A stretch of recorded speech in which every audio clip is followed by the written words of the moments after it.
Hey guys, what's up? Finch here. I told you guys I'd bring you some National Dex content, and lo and behold, here it is. I signed up for the National Dex Premier League. I got bought for a decent amount, and now I'm playing National Dex OU. I think there are other tiers like Best of 3 OU, UU, and whatever other National Dex tiers there might be. But I'm slotted in OU, and I was initially against HMNIP, who's a really good Italian player, but he got substituted out for Niko because the other team already won the week. Niko is also another very good Italian player. I played him on the ladder a couple times, definitely a strong opponent, so I knew I'd have my hands full here. Funny backstory though, for those of you that think that National Dex is some better alternative to OU because the stall problem is such an issue in OU. My first game between Niko, these were the teams we both used. And the thing is, my team is a UU team in National Dex. All these Pokemon are UU, but yet they make for a very viable OU stall team. And his team is a variant of the stall team that you used last generation, with some changes, I'd assume. And the game went on for, I think, 300 some odd turns, and eventually we agreed to tie, mainly because my win condition, he called it, 256, okay, he called my win condition. I had him in a point where I could have trapped the Ditto with the Muck if I got a double switch right. He had hit Powder on in, but he Earthquaked it, and at that point I knew I was still able to play for the tie if I didn't lose to Lopunny.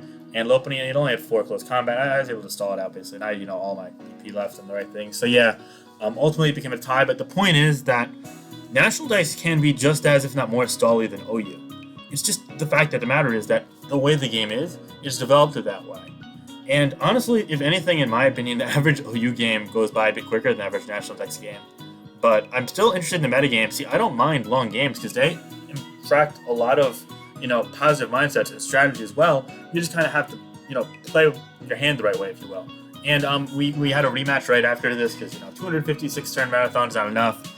I decided to bring more of a balanced team this time. We agreed on no stall, but I wanted to bring balance because I knew that he would either use a bit more of a bulky team, which meant that I want to have enough footing to scout his stuff out and then have form a win condition myself, or he'd bring a really offensive team to compensate, kind of change the narrative. So I knew right off the bat I wanted to be good against a lot of cheese. So Toxic Spike Toxapex is really good here. Toxic Gliscor, Subroost Kyurem, and then Cinderace and Coco on the offensive end. So yeah, it worked really nicely. This is a team that I believe my boy 64 Squares or Square 64, I can't quite remember his username. Sorry about that, my man. Bill, he's on my team. Really solid player, it seems. So yeah, big shout out to them and my team. We're going to come back this week, I'm sure, so I'm really excited about that. But yeah, this is my week 1 game for National League Premier League against Niko. Definitely don't be hating on OU because personally, and this is my personal opinion, I prefer OU. I think that it's a bit more of a balanced metagame, and I also just like the kind of official nature of it. So yeah, but National Dex is definitely very fun tier as well. I think both are fun, and I think you guys should all play both of them. I think there's plenty of love to go around, so we might as well distribute it as we wish. Anyway, yeah, so I got Toxic Toxapex, Stealth Rock, Toxic Gliscor, Boots on Coco, Boots on Cinderace, Spikes on Tefero, and Subroost, Dual Ice move, Kyurem. And the OLT set from OU, yeah, he's got Rain. Right off the bat, I'm like, okay. It'd be real overkill for him to be choice banned, Dracovish and Rain. And we just agreed on no stall, so I really doubt he's going to do that. I think it's Scarf Dracovish, utility variant of the Pelipper, utility variant of the Corviknight. Probably just use a Stealth Rock on Pharaoh or Stealth Rock on the Swampert. And last but not least, probably suspects Ash Greninja if I had to guess. But yeah, I know more once we get into the game, so I'm just going to pause for a second and then we'll get into it. Okay, sorry about that, but yeah, we're back. So right off the bat, he loses Pelipper. I'm like, okay, that's fine. Only packs. I want to maybe get a Force of Burn, get some Toxic Spike stuff, because Toxic Spike looks good against all 3 of the enemy users, the Dracovish, the Swampert, and the Greninja. So keeping them up is important. And I'd rather make it so that if he gets ties up with the Pharaoh, he's forced to defog them away. And because of that, I'm fine letting him get spikes up here, especially since I only impact 2 of my Pokemon right now, because I've got Boots on 3 of them. So I go for the Scald to get the burn in the first try, and then I go right at the Cinderace freaking. He's probably going to go ahead and get another layer up or go for Rocks, or maybe even switch, and that's fine. He goes Pelipper. I guess he's scared of Electro Ball or whatever, so I go for U-turn, but nah, no such need to be worried about it. He goes Pharaoh though, and I get my Toxic Orb up here with Gliscor, which is great. Now I go for Rocks, as he goes for Leech Seed. I'm like, okay, so he's Spikes, Leech Seed, probably going to have knockoff or Thunder Wave, and then maybe on a stab move or body press. So I go Cinderace here, figuring, okay, I don't mind getting knocked off. It's the most expendable member of my team, and I predicted him to go Corviknight, so it's good. I want to see how much Fireball does just to gauge your spread. It does 35, so now I know Coco can definitely, probably kill it.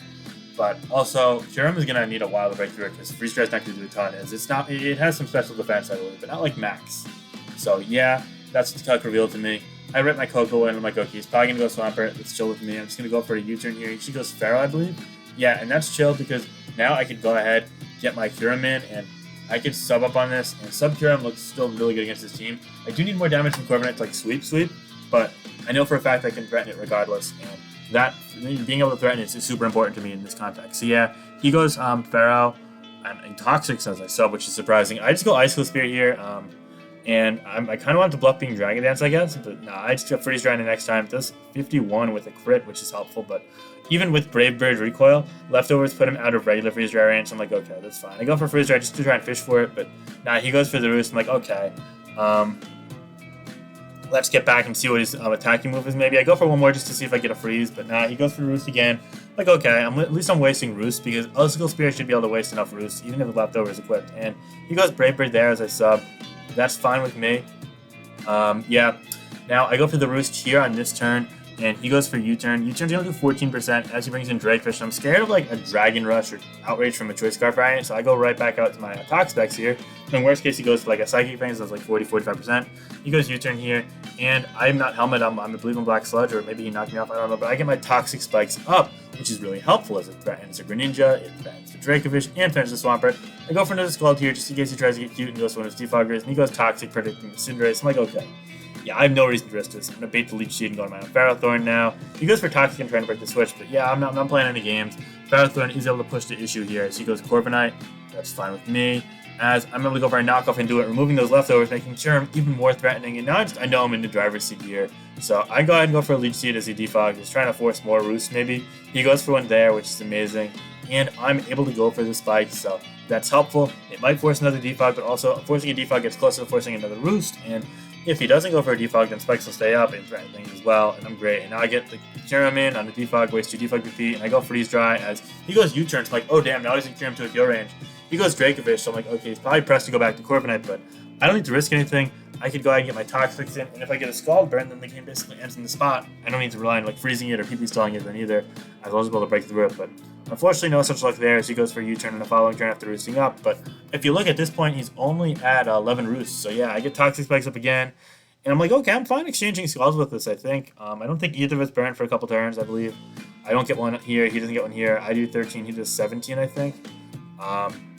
Yeah, it's fine. I guess he might have some special attack or something. I don't really know. But it might be just max special defense power, but I don't really care. I've got Black Sludge to negate the damage anyway. Now I go Coke. I'm like, okay, if he goes Scald here, that's chill with me. And he goes for it, and it does 66. Yeah, it feels like this is stronger than it should be. So I go for Roost as he goes Ferrothorn. Chill with me. No word is there, and I'm able to bring Gliscor now as he goes for Spikes. I'm like, okay, that's fine. I'd trade Rocks for Spikes as again. You basically don't have your lifeline to go to like specific Pokemon. I know for a fact that despite whatever investment he has, he can't kill with Scald, so I get a Toxic off here as he goes for it, and the rain runs out, so I can actually live a follow-up one, even if it crits, and get a Roost up here and just eventually damage it, and I get that Roost up here as you see, and he gets for U-turn, and I'm like, okay, now you're leaving both hazards up, you're going to Corviknight, that takes 12.5%, and no leftovers, because of them not being knocked off, so that's great. We're getting closer to forcing out the Roost, and I go Coco on the defog. I'm like, okay, no big deal. I can just kind of continue to force pressure. He goes to Ferrothorn again. I go U-turn. I'm like, yeah, okay, no big deal. Ferrothorn's down half, and that's great. It's the only way of recovering is Leech Seed, which I could potentially block and/or like PP stall. So no big deal. I go Cinderace here, so he goes Pelipper, and I just go for the U-turn, thinking, okay, if he stays and goes for the Leech Seed, I just go to my own Ferrothorn. But he goes Pelipper. I go Curum, and now Freeze Dry is looking amazing at this point. He goes Corviknight here. I think I go for the Freeze Dry.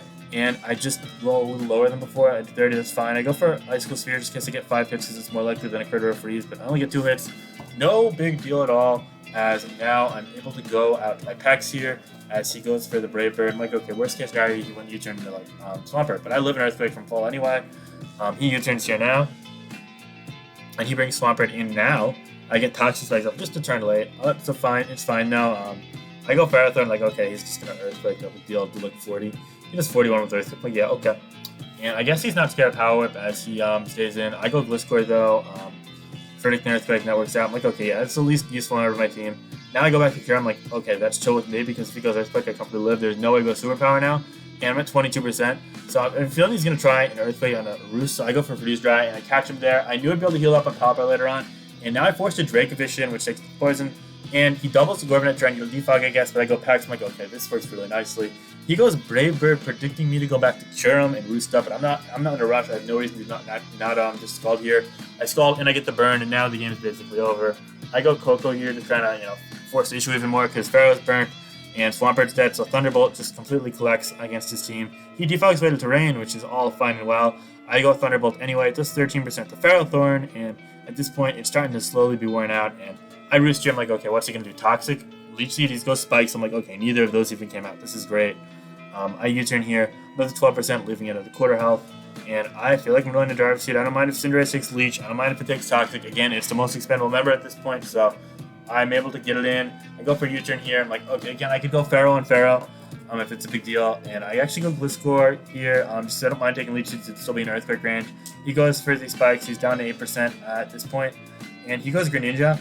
And I go Rocks. And now here's an interesting play here. So I'm like, he's not going to Hydro Pump with Pex and Pharaoh as healthy as they are. He's going to Dark Pulse. He's going to Dark Pulse to try and do a heal them.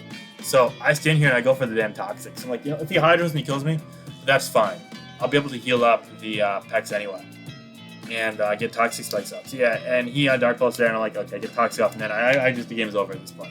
I go Coco, and I'm able to roost this up, and basically just win the game besides Drakefish Revenge going. So I'm going to pick things off one by one. Pharaoh will be the first victim here, obviously. Thunderbolt takes this out, and that's going to put me in a 6-4 position. He goes Dracovish. I'm able to get my Toxpex in here now. I believe a Fuchsia's Rend does like 35-ish, yeah, and even with a crit, I don't think it'd be able to kill your Byron if that's like min, next one's max, but given that I'm max defense, I don't think that's the case, just given my knowledge of the OU sequence between Pex and Dracovish. So yeah, able to heal that up here, and he goes Greninja, and I know I can just stall it out here. It's about Dark Pulse probably doing about 38 to 42%, and yeah, no, Dark Pulse, yeah, it does like 41 there, and I'm able to Scald, just to force the poison process to go down a bit in case he double flinches, and I still out of crit range, firing a crit max damage, but I don't even want to risk that. I go Coco here because I'm boots, and he Dark Pulses again. It's 37, that's fine. I want to roost it off just like get, maybe full because I was a little below full before, but he actually gets a higher roll here. I'm like, okay, no nonsense. I actually don't just want this dead here, so it's fine. He goes Dracovish now, and I'm like, okay, no reason to just not repeat what I just did before because I'm back to full. I go Toxpex, and this time I'm in range of a crit Fuchsia's Rend, but he's so low, and I've got Ferrothorn, and it's just no big deal. Thankfully, he doesn't get the crit. He actually rolled low, so I could have lived the crit depending on specific percentages there. And now I'm just able to heal all the way up, and that's going to end that. So yeah, I'm able to advance to 1-0 with a 6-0 victory. I think maybe I went 5-0. Actually, I don't know. I just freeze that. Yeah, and that's that. So Kieran actually able to clean up. So I'm able to win pretty decisively against Niko. Combined the two games we played over 300 turns. And yeah, no, good game, Niko. Well played. Cool team on your end. Definitely nice seeing all these rain abusers. But my unbalanced team was able to outlast it and prevail here. So good game, able to advance to 1-0. And I hope you guys enjoyed some national decks. If you want to see more, if you want to see me upload my game every week, smash that like button, guys. Comment. If I see enough support, I'll upload more national decks content. If I don't, I won't. So you know what to do from here. I'm leaving that in your hands, the viewers. Be sure to do that. Check out Janver's book. Enjoy. Have a great day. All right. Peace out, guys. Bye.